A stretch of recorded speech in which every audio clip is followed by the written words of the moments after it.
10 episode पुन्हा टिपरे नावाची लिहिली होती. OTT वाले वेर नॉट इंटरेस्टेड. जे OTTवरचे सगळे चांगले शो जे आहेत ना, जे घरगुती आहेत आणि जे बघितल्यावर मला तर टिपरीची आठवण येते बाबा. हे बघितल्यानंतर आपण असं काही पुन्हा करावं जे आपल्याला तेव्हा सापडलं होतं, OTTसाठी करावं किंवा असं वाटतं. पण हेच तर तू केलंच खूप आधी. नाही, आता काय आहे की करोनाचा काळ संपल्यानंतर मी 10 एपिसोड पुन्हा टिपरे नावाची लिहिली होती. OTT वाले वेर नॉट इंटरेस्टेड. आणि सेम कास्ट.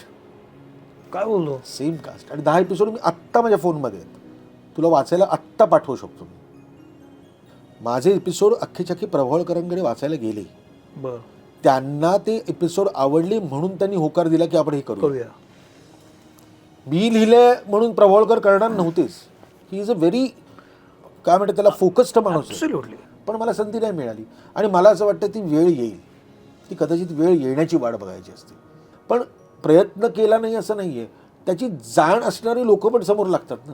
बापरे, हे फारच मला मग कधी कधी असं वाटतं की ते स्क्रिप्ट आहे ना, मी कदाचित एक छोटंसं पुस्तक काढून लोकांना वाचायला देईल.